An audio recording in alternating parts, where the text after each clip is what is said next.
Selamat pagi pemirsa, saya Ari Mustika akan menemani Anda dengan beragam informasi terkini di antaranya.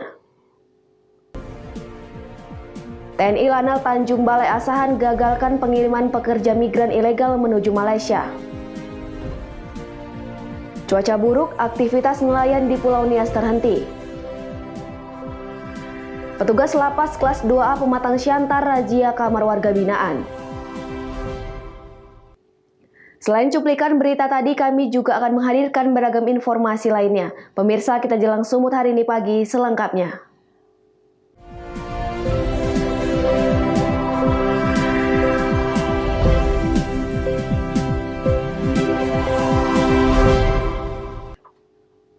Kita ke informasi pertama pemirsa, TNI Lanal Tanjung Balai Asahan berhasil menggagalkan pengiriman sebanyak 36 pekerja migran ilegal dari sebuah kapal nelayan menuju Malaysia di perairan Asahan, Sumatera Utara. Selain Sumatera Utara, para calon PMI berasal dari berbagai daerah di luar Sumatera. Sebanyak 36 orang calon pekerja migran ilegal dan seorang anak tiba di Makolanal Tanjung Balai Asahan Kamis pagi. Para calon pekerja dilakukan penerapan protokol kesehatan dengan penyemprotan desinfektan dan rapid test antigen. Salah seorang calon pekerja migran ilegal dari Surabaya nekat berangkat secara ilegal karena ingin bekerja dan belum bisa berangkat secara resmi. Para calon pekerja migran ini diamankan saat akan menuju Malaysia menggunakan kapal nelayan dari dermaga Tikus. Para calon pekerja migran berasal dari berbagai daerah di luar Sumatera Utara seperti Jawa Timur, Aceh, Surabaya, Madura, serta Palembang.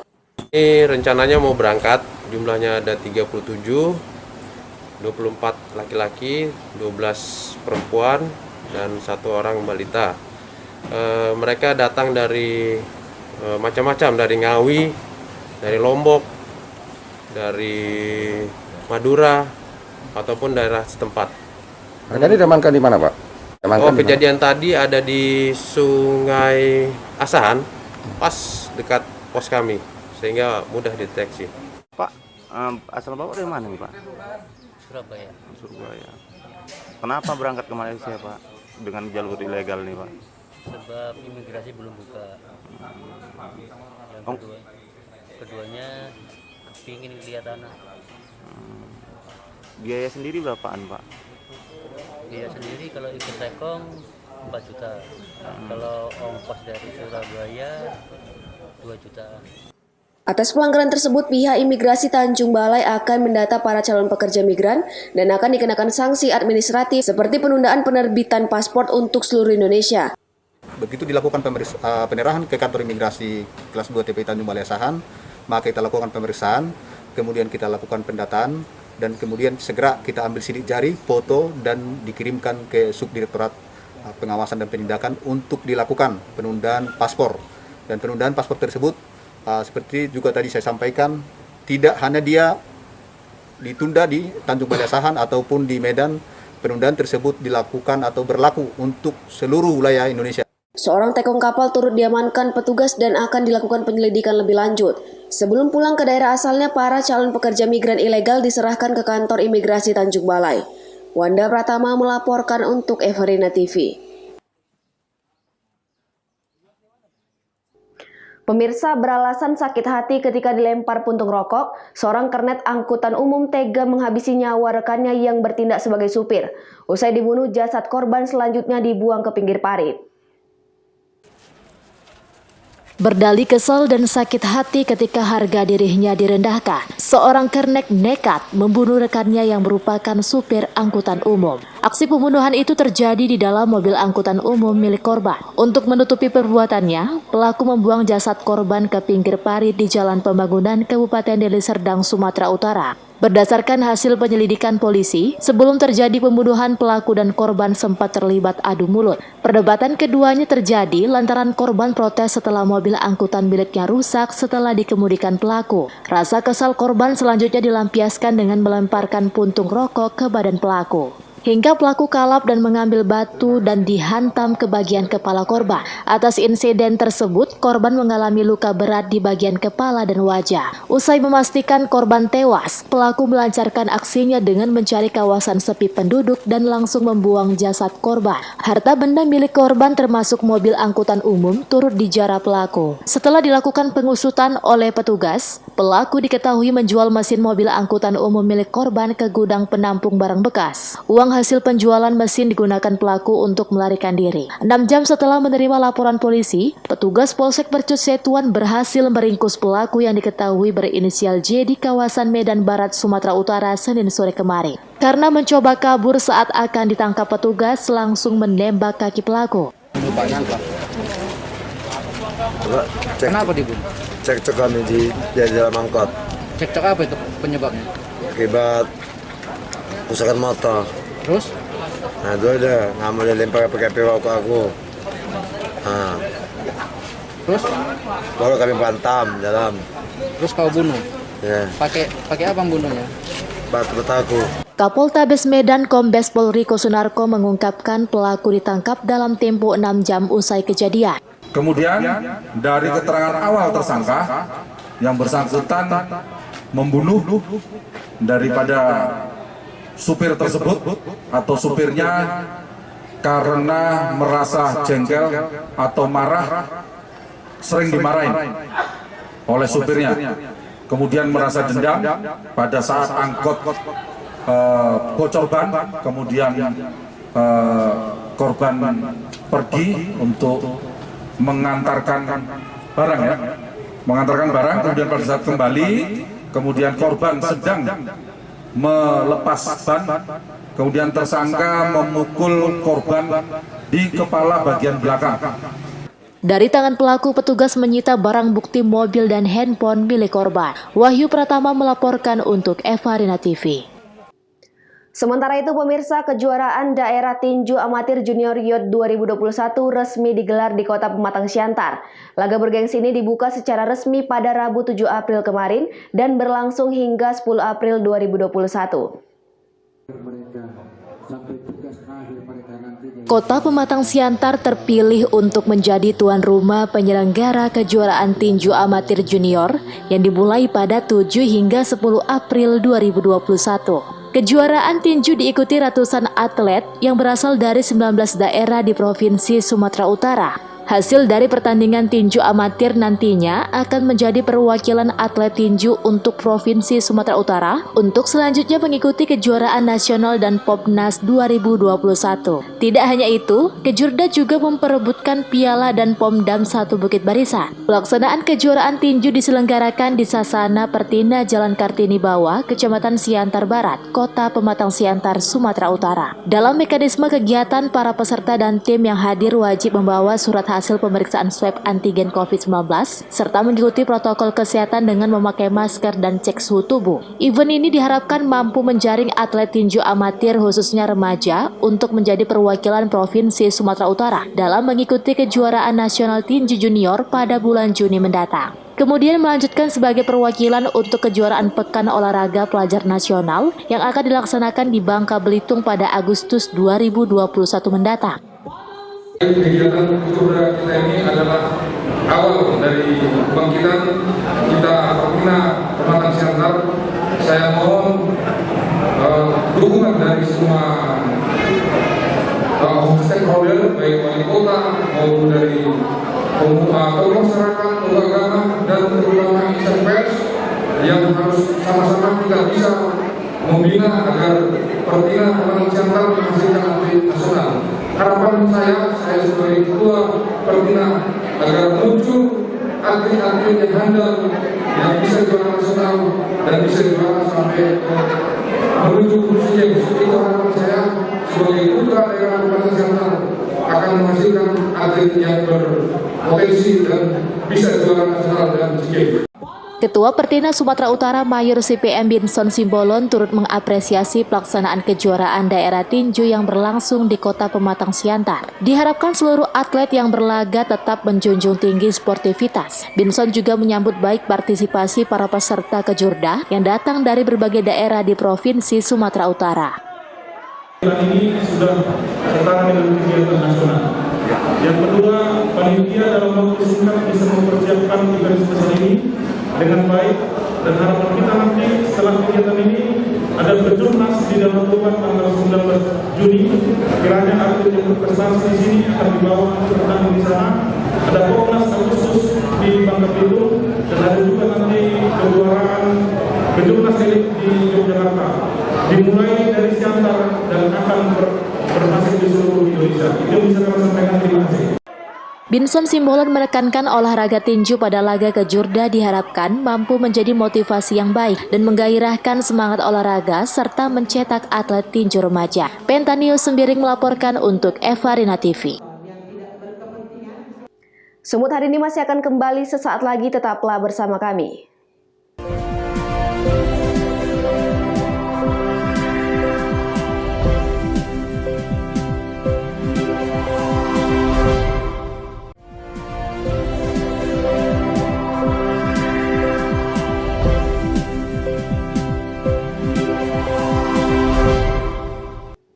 Terima kasih Anda masih bersama kami. Pemirsa, TNI Angkatan Laut Lanal Tanjung Balai Asahan membagikan 100 life jacket atau pelampung pada sejumlah nelayan di perairan Asahan pada Rabu siang kemarin. TNI Angkatan Laut berharap di tengah cuaca buruk, nelayan dapat menggunakan pelampung selama pelayaran. 100 nelayan mendapatkan life jacket atau pelampung dari Pangkalan Angkatan Laut Tanjung Balai Asahan Rabu siang di perairan Asahan. Jaket keselamatan ini diberikan kepada nelayan dalam menghadapi cuaca ekstrim yang beberapa hari terjadi. Letkol Laut Robin Henry Edwiori, Komandan Lanal Tanjung Balai Asahan mengatakan, masih banyak nelayan saat berlayar tidak membawa dan memiliki jaket pelampung. Ia berharap dengan adanya jaket pelampung di setiap nelayan dapat memberikan keselamatan selama melaut. Kita sama-sama untuk membagikan life vest. Kurang lebih ada 100 life vest yang dibagikan, dukungan dari Kabupaten Asahan. Kemudian life vest itu digunakan oleh nelayan karena kita melihat sudah mulai ada perubahan cuaca, laut juga sudah mulai berombak sehingga mereka diharapkan bisa melaut dengan selamat, kembali juga selamat semuanya. TNI AL berharap nelayan lebih patuh dan mempedomani keselamatan di laut saat berlayar. Wanda Pratama melaporkan untuk Evarina TV. Pemirsa, akibat cuaca buruk dan tingginya gelombang laut secara terus-menerus melanda perairan laut Kepulauan Nias selama sepekan terakhir, membuat para nelayan menjerit. Selama sepekan terakhir, cuaca buruk melanda perairan laut Kepulauan Nias, Sumatera Utara berdampak terhadap para nelayan. Hujan deras disertai angin kencang dan tingginya gelombang laut membuat para nelayan merasa khawatir untuk pergi melaut. Akibatnya kebutuhan keluarga dan biaya keperluan sekolah anak-anak mereka menjadi terganggu. Karena cuaca masih belum membaik, para nelayan lebih memilih untuk memperbaiki peralatan pancing di rumah saja. Saat ini terlihat sejumlah perahu nelayan di beberapa tambatan masih berderetan, sementara dari tepi laut juga masih menunjukkan gelombang tinggi, sehingga nelayan enggan berencana untuk melaut. Dari pantauan sejumlah pasar pusat perbelanjaan di kota Gunung Sitoli, hingga di pasar-pasar tradisional di berbagai pelosok di Kepulauan Nias, pasokan ikan minim akibat lumpuhnya aktivitas nelayan. Jeritan para nelayan ini masih belum ada perhatian khusus dari pemerintah kabupaten dan kota yang ada di Kepulauan Nias. Para nelayan hanya bisa pasrah atas kondisi yang mereka alami saat ini. Ya, sekarang 1 minggu yang lalu ya cuacanya agak buruk. Seluruh masyarakat nelayan ini bukan hanya kebutuhan orang lain, yang malah terlebih dulu dibutuhkan keluarga sendiri. Ada istilah badai laut, badai juga apa? Keluarga. Nah, itulah susahnya sekarang. Sebenarnya ini kalau kayak Robin ini kalau cuaca buruk nggak bisa, itu sudah total. Karena banyak yang agak-agak terjadi, kadang rusak mesin, tenggelam. Ah, itulah jadi resiko. Makanya orang-orang kita di sini, Robin ini di sini, kalau cuacanya buruk nggak bisa melaut lagi. Haugo Manozega melaporkan untuk Evarina TV. Di samping itu, pemirsa, sebanyak 29 pegawai Badan Narkotika Nasional Kota Gunung Sitoli, Sumatera Utara menerima vaksinasi COVID-19 tahap pertama. Vaksinasi diawali dengan pemeriksaan kesehatan berupa tes suhu tubuh dan tekanan darah terhadap 29 pegawai Badan Narkotika Nasional Kota Gunung Sitoli saat menerima program vaksin COVID-19 tahap pertama. Setelah menjalani pemeriksaan medis, peserta kemudian langsung menjalani vaksinasi. Vaksinator yang bertugas pun langsung menyuntikkan vaksin secara bergantian kepada peserta berdasarkan urutan kelayakan dengan dosis sebagaimana ketentuan. Untuk meningkatkan imunitas tubuh, seluruh peserta vaksin meyakini bahwa program vaksinasi merupakan hal yang harus diikuti oleh setiap orang. Kompol Arifeli Zega selaku Kepala Badan Narkotika Nasional Kota Gunung Sitoli, usai menerima vaksin menghimbau kepada masyarakat untuk mendukung program vaksinasi yang sedang diselenggarakan oleh pemerintah saat ini. Kepala BNN Kota Gunung Sitoli juga mengajak masyarakat untuk terus mematuhi protokol kesehatan dalam menjalankan aktivitas sehari-hari. Sesuai dengan arahan pemerintah, supaya kita semua melaksanakan vaksin berkaitan dengan pandemik ya COVID-19, maka kita juga personil BNN Kota Gunung Sitoli mendapat jadwal pada hari ini untuk melaksanakan vaksin. Diawali tadi dengan pemeriksaan kesehatan. Semua anggota kita di sini tidak ada yang terkendala gitu ya. Jadi semua kita melaksanakan vaksin. Jadi kami yang sudah melaksanakan vaksin ini tidak ada kendala apa-apa ya. Kita sehat-sehat saja, jadi tidak ada yang perlu ditakutin. Efek-efeknya nggak ada? Efeknya nggak ada yang perlu ditakutin. Tadi normal-normal saja sampai sekarang. Saya sudah 2 jam ya, 2 jam ini 2 jam setengah. Jadi tadi mendapatkan vaksin, saya normal saja, sehat-sehat saja. Haugo Monozega melaporkan untuk Evarina TV. Sumut hari ini masih akan kembali sesaat lagi, tetaplah bersama kami.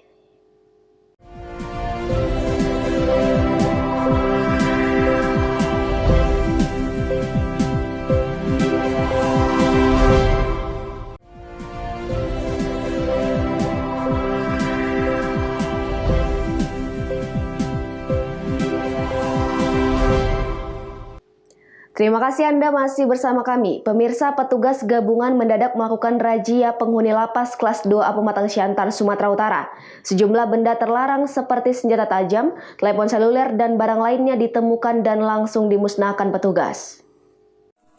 Petugas lapas kelas 2A Pematang Siantar, Sumatera Utara yang berlokasi di Batu Tujuh, Kecamatan Siantar, Kabupaten Simalungun, secara mendadak mendatangi kamar para warga binaan. Satu persatu penghuni kamar dikeluarkan, sementara para petugas gabungan TNI, Polri, BNN, dan sipir menggeledah seisi kamar narapidana. Alhasil sejumlah barang terlarang yang disimpan para warga binaan ditemukan petugas. Petugas berhasil menemukan senjata tajam diantaranya sendok yang sudah dibentuk runcing dan tajam, obeng, telepon seluler, kabel, serta kartu domino. Berbagai jenis barang hasil temuan ini langsung dimusnahkan dengan cara dibakar. Menurut Kalapas, razia dilakukan untuk mengantisipasi kerawanan dalam lapas dan mengantisipasi peredaran gelap narkoba. Dan BNN dalam rangka Hari Bakti Pemasyarakatan ke-57. Perintah Dirjen melaksanakan razia secara serentak seluruh Indonesia lapas rutan. Apa-apa aja yang didapat dari razia ini, Pak? Hasil razia kita pada malam hari ini yaitu kita temukan handphone 14 buah, charger 2 buah, kemudian sendok, dan sajam ada 5 buah, dan tidak kita temukan narkoba. Oke. Terhadap barang-barang yang ditemukan ini, Pak, selanjutnya diapakan ini, Pak? Barang-barang yang kita temukan langsung kita musnahkan yang disaksikan oleh TNI, Polri, dan BNN. Bisa jelaskan tujuan pelaksanaan razia ini apa itu, Pak? Tujuan pelaksanaan ini adalah dalam rangka antisipasi peredaran narkoba di dalam lapas. Kemudian tujuan kita selanjutnya biar lapas Siantar bersih dari narkoba. Selain itu, kegiatan ini dilakukan dalam rangkaian menyambut hari ulang tahun ke-57 pemasyarakatan yang serentak dilakukan di seluruh wilayah. Dosi Simarmata melaporkan untuk Evarina TV. Pemirsa, Bupati Simalungun JR Saragi menyambut kedatangan peserta latihan integrasi Taruna Wreda Nusantara ke-41 tahun 2021. Penyambutan ini merupakan wujud apresiasi dan dukungan Pemkab Simalungun. Pada kegiatan pelatihan, para taruna diharapkan bermanfaat bagi masyarakat, khususnya di Kabupaten Simalungun. Bupati Simalungun JR Saragi menyambut kedatangan peserta latihan integrasi Taruna Wreda Nusantara atau Latsitar Danus ke-41 tahun 2021 di Aula Tejohan Garingging Pematang Raya pada Rabu malam 7 April 2021.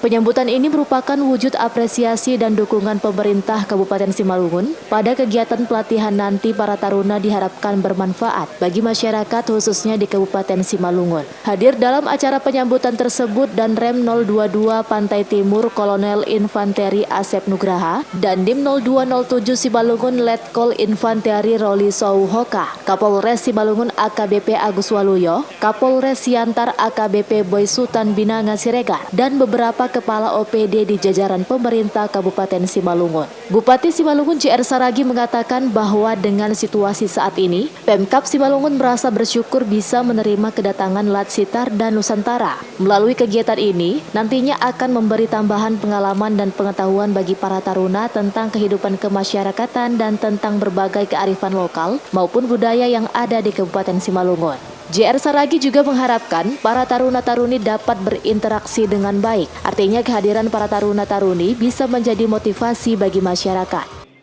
Baik, yang pertama kita berterima kasih. Kenapa Simalungun termasuk salah satu yang dipilih untuk Latsitarda ini? Karena dengan masuknya ke sini Latsitarda ini, Simalungun pasti semakin terangkat, semakin dikenal orang. Nah, untuk itu dengan kesempatan ini kita juga ingin menyampaikan kepada khususnya para pembina dan pelatih yang ada di sini bagaimana untuk memperkenalkan kawasan Danau Toba yang salah satu juga tempat wisata dan budaya-budaya Simalungun. Contohnya di sini ada makam-makam, ada rumah adat yang sudah begitu tua.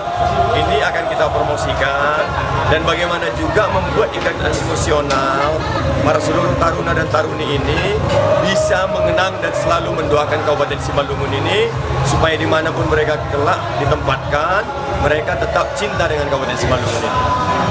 Harapannya Pak kepada para peserta nantinya Pak?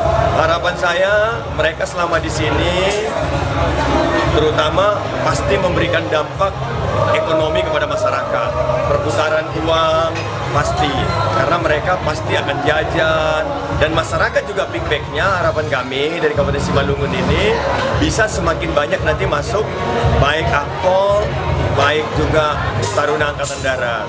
Itu harapan kita. Sementara Komandan Satuan Latihan Macan Letkol Infanteri Hendra Saputra mengatakan, dalam kegiatan ini ia membawa 194 peserta Satuan Latihan Macan, ditambah 25 orang mahasiswa-mahasiswi dari Universitas Evarina dan Universitas Simalungun. Selama 2 minggu ke depan, para taruna-taruni akan melakukan berbagai kegiatan. Pertama, sasaran fisik dalam rangka untuk membantu kesejahteraan masyarakat, seperti pembukaan jalan dan lain sebagainya. Kemudian sasaran non-fisik dan kegiatan promosi Angkatan Darat, Laut, Udara maupun kepolisian dan riset sosial. Baik, terima kasih. Saya akan jelaskan untuk jumlah personel. Untuk tarunanya sendiri jumlahnya 194, kemudian mahasiswa-mahasiswinya itu 25 orang. Sedangkan untuk pendamping, pengasuhnya sendiri itu berjumlah 38 orang.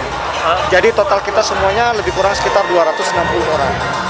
Dari yang dinamakan dengan Satuan Macan, Satuan Latihan Macan. Bisa dijelaskan Komandan sedikit kegiatan mereka selama 2 minggu di Simalungun, Komandan? Ya baik, kami jelaskan untuk kegiatan mereka selama 2 minggu di sini adalah yang pertama ada sasaran fisik. Sasaran fisik ini adalah dalam rangka untuk membantu kesejahteraan masyarakat. Seperti misalnya pembukaan jalan, kemudian pembangunan RTLH, itu membantu pihak pemerintah maupun dengan pihak komando kewilayahan dalam hal ini untuk membantu kesejahteraan masyarakat. Kemudian ada sasaran non-fisik, seperti misalnya memberikan pengetahuan tentang IT. Itu nanti akan berdampak kepada bagaimana pemasaran tentang promosi pariwisata. Kemudian ada juga kegiatan promosi angkatan, baik darat, laut, udara maupun kepolisian. Kemudian yang ketiga ada kegiatan riset sosial. Riset sosial itu juga akan membantu bagaimana meningkatkan taraf hidup masyarakat yang ada di Kabupaten Simalungun. Dosi Simarmata melaporkan untuk Eva Rina TV. Pemirsa, demikianlah rangkaian informasi dalam Sumut hari ini pagi. Saya Remustika mewakili kerabat kerja yang bertugas pamit undur diri. Terima kasih dan sampai jumpa.